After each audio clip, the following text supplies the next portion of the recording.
Descubrí por accidente que mi hermano no es mi hermano, y nadie quiere explicarme por qué.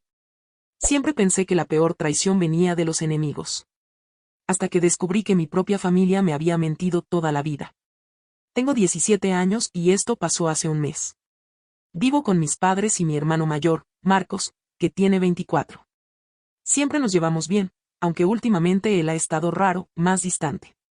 Yo pensaba que era por el trabajo o su nueva novia, pero ahora sé que era otra cosa. Algo mucho más grande. Todo empezó cuando estaba buscando unas fotos para un proyecto de la escuela. Fui a una caja vieja donde mi mamá guarda los álbumes familiares, en el ropero de su cuarto. Había visto esos álbumes 1000 veces, pero ese día encontré uno que no había visto nunca. Uno sin título. Solo una carátula de cuero viejo. Lo abrí y de inmediato supe que había algo raro. Las primeras fotos eran de mi mamá embarazada, pero había 2 embarazos muy seguidos. Uno fechado en 2000, cuando nació Marcos, y otro en 2001. El problema es que yo nací en 2007. Pensé, bueno, tal vez perdió un bebé. Pero en las siguientes páginas vi algo que me dejó helado. Una foto de mi mamá saliendo del hospital con un bebé en brazos, en 2001. El bebé tenía una pulserita de identificación. Y el nombre en la pulsera decía Lucas. Mi nombre es Matías. Me quedé mirándola como idiota durante minutos. En ninguna parte del álbum aparecía la palabra Matías. Ninguna mención a mi nacimiento. Ninguna foto mía de bebé. Todo el álbum parecía dedicado a ese tal Lucas. Salí corriendo con el álbum en la mano y fui directo a mi mamá. Le pregunté quién era Lucas. Se puso pálida. Te juro que vi cómo se le borró la cara. Dijo, no deberías estar viendo eso, y me quitó el álbum de un tirón. Yo le grité, ¿quién es Lucas? No respondió. Solo me dijo que subiera a mi cuarto. Esa noche nadie cenó. Al día siguiente traté de hablar con mi papá, pero él hizo lo mismo. No es momento para eso. Me dio una excusa ridícula y se fue al trabajo. A la única persona que me quedaba era Marcos. Mi hermano. Mi cómplice de toda la vida. Cuando le mandé un mensaje, solo me respondió con, tenemos que hablar. Pero no por acá. Esa frase me dio escalofríos. Como si él también supiera algo. Quedamos en vernos esa noche, en la plaza cerca de casa. Cuando llegó, no podía mirarme a los ojos. Se sentó en silencio, y después de un rato me dijo. No sé cómo decir esto, Mati. Pero yo tampoco soy tu hermano. Mi corazón se detuvo. Pensé que estaba bromeando. Que era un mal chiste. Pero su cara estaba completamente seria. ¿Qué estás diciendo? Le pregunté, casi sin voz. No sé todos los detalles, pero tú no naciste en esta familia. Mamá y papá no son tus papás biológicos. Me puse de pie de golpe. La cabeza me daba vueltas. Sentí que todo lo que conocía se estaba derrumbando en segundos. ¿Qué significa eso? Y entonces dijo algo que me dejó helado. Hubo un accidente. Algo pasó cuando tú eras bebé. Algo que cambió todo. Pero no me dejan contarte más. Me hicieron prometerlo. Me fui corriendo. Literalmente. No quería escucharlo más. No quería ver a nadie. Desde entonces, nadie en mi casa habla del tema. Hacen como si nada hubiera pasado. Pero yo ya no puedo dormir. Lo peor de todo es que ayer, alguien dejó una carta debajo de mi puerta. Una hoja doblada en 4, sin sobre.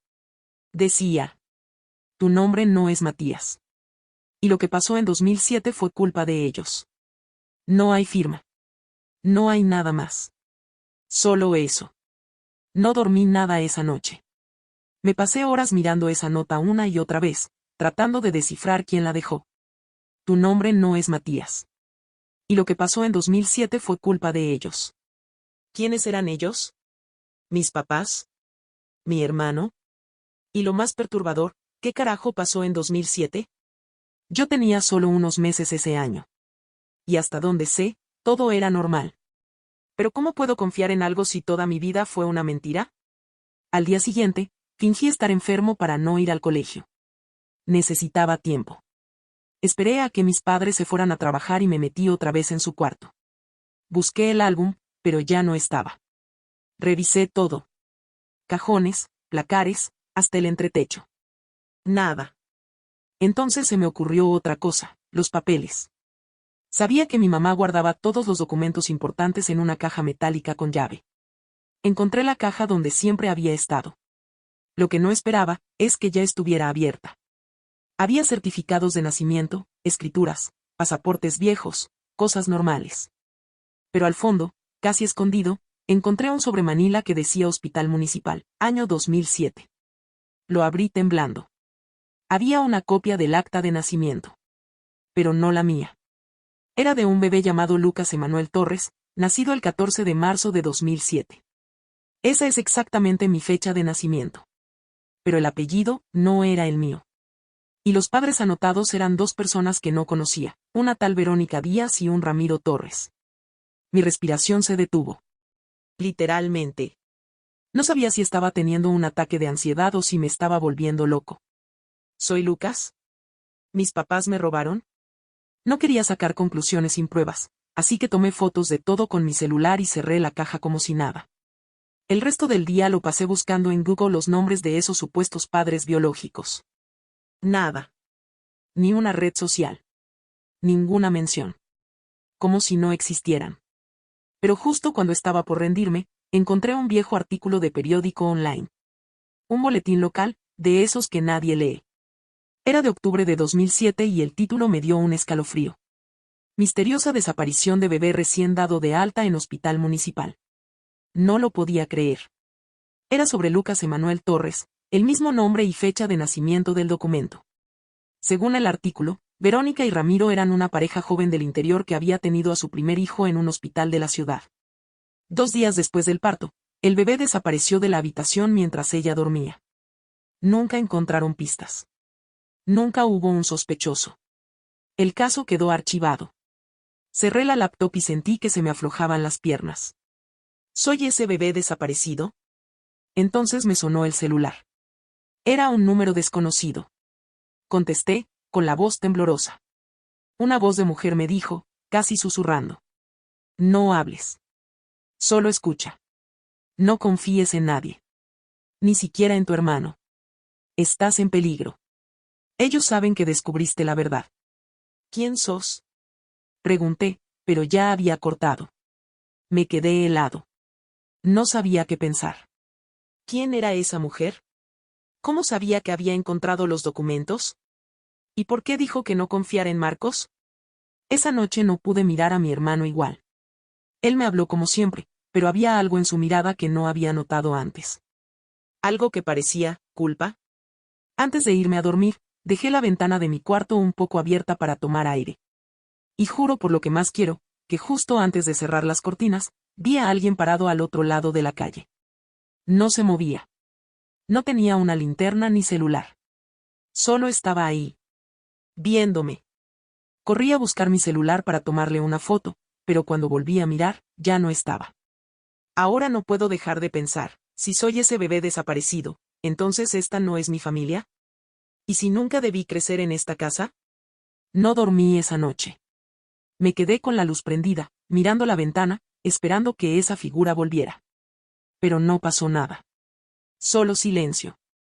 Ese silencio tenso que pesa más que los gritos. Al día siguiente, fui al colegio solo para no levantar sospechas. Pero no presté atención a nada. Las voces de mis compañeros sonaban lejanas, como si estuviera metido en una película que no entendía. Lo único que quería era saber la verdad. Y tenía un plan. Ese día, cuando volví a casa, esperé a que mi hermano se fuera a entrenar. Siempre va al gimnasio de 6 a 8. Y yo tenía exactamente 2 horas para hacer lo que tenía que hacer. Entré a su cuarto. Nunca lo había hecho sin permiso, y me sentí un poco mal al principio, pero el miedo era más fuerte. Empecé revisando los cajones. Ropa, cargadores, una caja con recibos y cosas viejas. Nada extraño. Pero después fui al ropero. Y ahí encontré algo que no esperaba. Una mochila vieja. Adentro, entre ropa deportiva, había una carpeta negra. Sin nombre, sin etiquetas. La abrí. Y casi me caigo de la impresión. Había recortes de periódicos impresos, como el que yo había encontrado online. Pero también había fotos viejas, en blanco y negro, de un hospital, de una mujer embarazada, que no era mi madre, y un montón de notas escritas a mano con fechas, nombres y direcciones. Pero lo peor fue lo que venía al final. Una fotocopia de una denuncia policial archivada, con el nombre de mi hermano arriba, tachado con marcador negro. Era de 2015. Tenía solo 14 años en ese momento. La denuncia hablaba de un intento de secuestro fallido en un hospital del conurbano. El nombre de la víctima, un recién nacido, aún sin nombre registrado. Mi estómago se revolvió. ¿Marcos ya había intentado robar un bebé antes? ¿Y por qué guarda todo esto? Sentí pasos en la escalera. Se suponía que tenía 2 horas, pero algo andaba mal. Guardé todo rápido, volví a dejar la mochila como estaba, y salí corriendo del cuarto. Justo a tiempo. La puerta de la casa se abrió. Era mi hermano. ¿Qué haces en casa? Le pregunté, tratando de sonar natural. Me sentí mal. Corté antes. Me miró de forma rara. ¿Y vos? ¿Todo bien? Asentí. Pero creo que notó algo. Me observó unos segundos más de lo normal. Como si supiera que había tocado lo que no debía. Esa noche, no hablé con nadie. Ni con mis padres. Me encerré en mi cuarto y empecé a conectar puntos. El intento de secuestro en 2015. Mi desaparición en 2007. Los documentos escondidos. La llamada misteriosa. Y el hecho de que Marco supiera que no somos hermanos, pero igual se quedó en esta casa todos estos años. ¿Por qué? ¿Por qué alguien se quedaría si no es parte real de esta familia? Fue ahí cuando decidí que tenía que encontrar a Verónica Díaz, mi supuesta madre biológica. Pero ya no había rastros de ella en internet. Todo parecía borrado. Hasta que entré a Reddit. Busqué el nombre completo, por desesperación. No esperaba nada, pero encontré una publicación vieja, de hace 6 años, en un subreddit pequeño, de ayuda para casos sin resolver. El post decía: busco a mi hijo desaparecido en 2007. Sé que está vivo. Me dijeron que lo habían robado en el hospital. Me llamo Verónica Díaz. Si alguien sabe algo, por favor, contáctenme. No había respuestas. Pero sí había un correo. verodias1975@com. Me quedé mirando la pantalla. Ese era mi último hilo de esperanza. Pero cuando abrí Gmail para escribirle, ya tenía un mail sin leer. Asunto: demasiado tarde, Matías. Cuerpo: te advertimos que no investigaras. Te estábamos vigilando. Y ahora no vas a poder detener lo que viene. No había firma. Solo una imagen adjunta. Una foto. Mía. Tomada desde la calle, desde afuera de mi ventana. Y estaba fechada ayer a la noche. El correo con la foto me dejó paralizado. Estaba en mi cuarto, con la luz encendida, el celular en la mano, y la ventana abierta justo como en la foto. El mismo ángulo. La misma noche. Alguien había estado ahí. A metros de mí. Viéndome. Pensé en llamar a la policía, pero, ¿qué les iba a decir? Hola, creo que soy un bebé secuestrado hace 17 años y alguien me está acosando porque descubrí la verdad. Me iban a tomar por loco. ¿Y si todo esto era verdad, había algo más? ¿Y si la policía también está metida?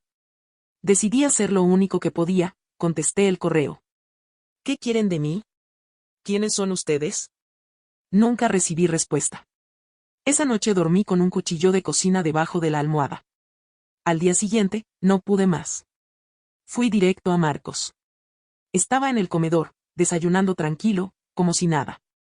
Me senté frente a él, lo miré fijo y le dije: ¿cuánto sabes, en serio? Me miró unos segundos en silencio. Bajó la cuchara. ¿De qué hablas? Vos sabés perfectamente de qué hablo. Encontré los recortes. La denuncia. Las fotos. ¿Qué sos vos? ¿Un secuestrador? ¿Un cómplice? Se puso tenso. Muy tenso. Eso no lo tendrías que haber visto. ¿Por qué? ¿Por qué arruina la mentira? No respondió. Me miró como si estuviera evaluando algo. Y entonces dijo: no sos el único al que le mintieron. A mí también me usaron. Eso me descolocó. ¿Qué? Yo tampoco soy hijo biológico de esta familia. Me adoptaron cuando tenía 6 años. Pero no fue una adopción legal. No tengo papeles. Nunca fui a un jardín. Empecé la escuela recién a los 9. Siempre me dijeron que si hablaba de eso, me iban a devolver al lugar donde estaba antes. Se me heló la sangre. ¿Qué lugar? Nunca me lo dijeron. Pero tenía pesadillas. De pasillos blancos. De gritos. De agujas. No sé si era un hospital o algo peor. Marcos bajó la voz. Los recortes, los guardé porque quería entender también quién era yo. Pero nunca me dejaron preguntar. Me dijeron que vos eras mi hermano, y yo acepté. Porque en el fondo, me alegró no estar solo. Me quedé en silencio. Por primera vez, sentí que mi hermano no era el villano. Que tal vez también era una víctima. Entonces, ¿quiénes son ellos? Le pregunté. No lo sé. Pero no son quienes dicen ser. Yo los escuché hablar una vez, hace años. Decían que el experimento había funcionado mejor de lo esperado. Yo pensé que hablaban de algo del trabajo, hasta ahora. Un frío me recorrió la espalda. ¿Qué experimento? Antes de que pudiera preguntar más, sonó el timbre de casa. Mi mamá. Marcos. Gritó desde la puerta. Vení, hay un sobre para vos. Mi hermano fue. Yo lo seguí. En la puerta había un sobre grande, sin remitente. De esos de cartón, sellado con cinta gruesa. Marcos lo abrió con cuidado. Adentro había solo una hoja. Una sola palabra, impresa en el centro. Corre. Nos miramos, sin saber qué hacer. Y entonces, estalló una de las ventanas del comedor. Vidrios volando. Una piedra envuelta en papel cayó dentro. Marcos corrió a agarrarla. El papel tenía algo escrito. Tenés 24 horas para entregarlo. O el siguiente no será un aviso. Yo me acerqué. ¿Entregar qué? No sé, dijo Marcos, con la voz seca. Y entonces, desde la calle, vimos un auto negro estacionado. Motor encendido. Vidrios polarizados. Ni una placa visible. Cuando nos miró directamente con las luces altas, Marcos me agarró del brazo. Tenemos que irnos. Ya. ¿A dónde? A encontrar a Verónica Díaz. Ella es la única que puede decirnos qué mierda está pasando. Y así, esa misma noche, sin decirle nada a nuestros padres, sin dejar rastros, metimos lo básico en una mochila, agarramos el poco dinero que teníamos, y salimos por la ventana de mi cuarto. Esa fue la última vez que vi mi casa. Hicimos dedo durante horas. Marcos conocía a alguien que podía prestarnos un auto viejo sin hacer preguntas, y con eso llegamos hasta un pueblo perdido al sur de la provincia. Después de días buscando en listas electorales, registros públicos y hasta preguntando en iglesias, dimos con una pista. Una mujer llamada Verónica Díaz vivía en las afueras, sola, en una casa al borde del campo. Cuando llegamos, la puerta estaba cerrada. Marcos no quería tocar. Yo sí. Toqué. 1, 2, 3 veces. Hasta que se abrió una rendija, y vi sus ojos. Ojerosos. Rojos. Como si no hubiera dormido en años. Me miró unos segundos. No dijo nada. Yo hablé. Mi nombre es Matías, pero creo que usted me conoció como Lucas. Sus labios temblaron. No puede ser, susurró. No puede ser. Nos hizo pasar. La casa estaba llena de cosas viejas, polvorientas. Marcos se quedó cerca de la puerta. Yo me senté frente a ella, sin saber por dónde empezar. No hizo falta. Ella habló primero. Te secuestraron a los 3 días de nacer. Nos hicieron creer que habías muerto por un error del hospital. Pero yo no lo sentí. Yo sabía que estabas vivo. Nadie me creyó. Hasta que un día, me mandaron una foto por correo. Tuya. Como de 4 años. Con una nota que decía el experimento funcionó. Marcos y yo nos miramos. ¿Qué experimento? Y entonces, lo dijo. Vos no naciste por accidente. Vos fuiste creado. Yo me reí. De nervios. ¿Qué significa eso? Tu nacimiento fue parte de un proyecto que operaba en secreto desde hace años. Captaban mujeres jóvenes sin recursos, les ofrecían atención médica gratuita, partos asistidos, pero lo que hacían era otra cosa. Jugaban con el ADN. Combinaban material genético de donantes sin consentimiento. Modificaban tu desarrollo incluso antes de que nacieras. ¿Y mis papás? No son tus padres. Son científicos.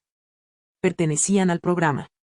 La mujer que te crió, la que decís que es tu madre, trabajaba como coordinadora del área neonatal. Fue quien te llevó. El hombre, tu padre, ese es militar. Él se encargaba de limpiar todo rastro. Me temblaban las manos. ¿Y Marcos? Ella lo miró. Lento. Vos también sos parte. Pero de otra etapa del experimento. Los primeros sujetos no respondían igual. Algunos fueron descartados. Otros, como vos, sobrevivieron. Pero nunca fueron hijos. Eran propiedad. Eran estudio. Ninguno de los dos habló. La cabeza me explotaba. ¿Por qué ahora? ¿Por qué todo esto? Porque el proyecto se reactivó. Ustedes son prueba de que funcionó. Y ahora los quieren de vuelta. ¿Para qué? Ella bajó la voz. Porque están listos para la siguiente fase. Y antes de que pudiéramos preguntarle qué significaba eso, un disparo rompió la ventana. Marcos me tiró al piso. Verónica cayó hacia atrás, sangrando. No murió en el acto, pero susurró algo mientras la sangre le salía de la boca. Nunca confíen en los que vengan de parte del gobierno. Corrimos. Escapamos por la parte de atrás, saltamos un alambrado y nos metimos al campo. No sé cuánto tiempo corrimos.